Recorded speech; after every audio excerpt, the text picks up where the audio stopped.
Embrio Tentara Indonesia.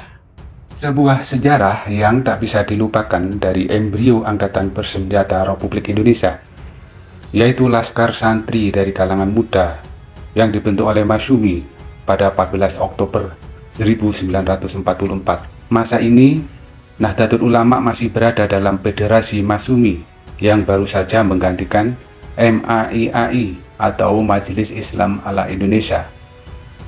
Laskar ini terdiri dari gabungan mereka yang menyokong Federasi Masyumi, diantaranya NU, Muhammadiyah, PSII, PUI, dan lain-lain.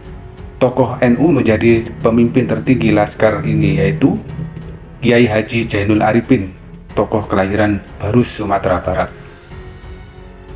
Pembentukan Laskar ini terjadi pada masa Jepang dan direstui Jepang, terutama setelah Jepang tahu kelaskaran yang di organisasi PETA melakukan pemberontakan. Jepang mulai mendekati kelompok Islam, Jawa, Hokkaido, dan Heiho. Awalnya lewat tokoh Muslim, Jepang bernama Abdul Hamid Ono yang bertemu dengan tokoh-tokoh Islam, termasuk Kiai Haji Wahid Hasyim. Jepang menginginkan agar para santri masuk Heiho, tetapi Kiai Haji Wahid Hasyim tidak setuju. Ia mengusulkan agar para santri diberi latihan kemiliteran sendiri atas nama pemimpin Masyumi. Usulan Kiai Haji Wahid Hasyim kepada Ono disetujui. Tentu saja maksud dari Jepang adalah agar bisa diorganisasi untuk membantu pertempuran di Asia Timur Raya melawan sekutu yang sedang berkecamuk. Tetapi dalam pikiran para tokoh Islam, pembentukan laskar ini adalah untuk mempersiapkan diri kalau-kalau terjadi suatu keadaan yang mengharuskan mereka harus berperang lagi untuk mengusir penjajah.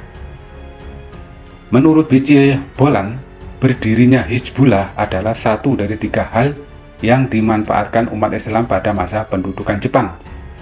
Selain pembentukan Sumubu, susunan pertama organisasi kelaskaran ini, ketika diumumkan pengakomodasi banyak komponen, diantaranya Kiai Haji Zainuddin Arifin sebagai ketua, Muhammad Rum wakil ketua, dan anggota-anggota yang terdiri dari bagian umum, diantaranya S. Surawiyanan dan Sujono, bagian propaganda Anwar Cokro Aminoto, Kiai Haji Jeskasi, dan Masyhudi, bagian perencanaan Muhammad Yusuf Wibisono, Sunaryo Mangun Puspito, dan Muhammad Junaidi, dan urusan keuangan RMO Junaidi dan Prawoto Mangkusasmito.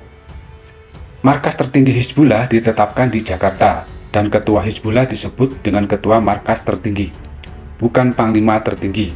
Para tokoh Islam di Masyumi segera mengkampanyekan kepada seluruh umat Islam di Jawa, Madura, dan Sumatera, Kalimantan, Sulawesi, dan daerah-daerah lain di Indonesia. Bersamaan juga pendirian Laskar Sabilillah di kalangan kiai yang lebih senior. Anggota laskar yang direkrut diberi pelatihan kemiliteran yang dipusatkan di Cibarusa, Jawa Barat. Pelatihan Laskar Hizbullah di Cibarusa yang diselenggarakan pertama kali pada 28 Februari 1945 itu diikuti oleh sekitar 500 pemuda dan santri. Setiap pesantren se-Jawa dan Madura mengirim 5 orang utusan untuk mengikuti pelatihan. Peserta pelatihan pertama ini yang menjadi penggerak Laskar Hizbullah di berbagai daerah Indonesia, dan diantaranya yang mengirimkan ada dari Jakarta, Banten, Surabaya, Sukabumi, Priangan, Purwokerto, Bogor, Pekalongan, Kedu, Surakarta, Semarang, Pati, Yogyakarta, Madiun, Kediri, Bojonegoro, dan Malang.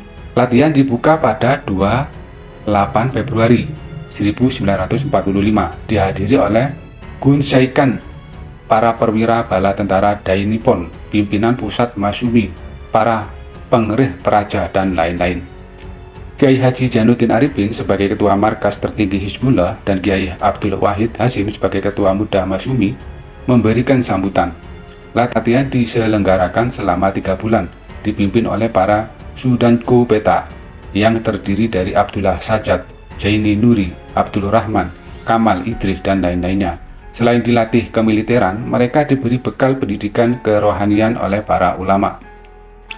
Para anggota Laskar terlibat dalam berbagai perang gerilya ketika Belanda melakukan agresi, termasuk peristiwa 10 November. Laskar Hizbullah ini dalam perjalanannya dilebur ke dalam TNI yang menurut buku biografi Kiai Haji Zainuddin Arifin dilakukan pada 12 November 1946. Tahap upaya-upayanya, dan ada yang menyebut pada tahun 1947 angka peleburannya, dan ketika itu Zainuddin Arifin tidak memilih untuk bergabung dengan TNI. Sebagian besar orang NU yang bergabung dengan Hizbullah lebih memilih kembali ke pesantren dan merakyat, dan hanya sebagian kecil yang memilih berkarir di TNI. Di antaranya adalah Munasir Ali, tokoh Hizbullah dari Mojokerto, karena sedikit yang mau di TNI dan memilih kembali ke pesantren. Maka sedikit pula orang NU yang berkarir di TNI dan tidak ada yang menjadi perwira tinggi. Berbeda dengan keseluruhan Hizbullah Sabilillah di daerah-daerah Indonesia yang melebur ke dalam TNI. Mereka yang di Jawa Barat justru tidak sedikit yang ikut mendeklarasikan NII di bawah pimpinan SKM Kartosuwiryo. Wallahu a'lam bishawab.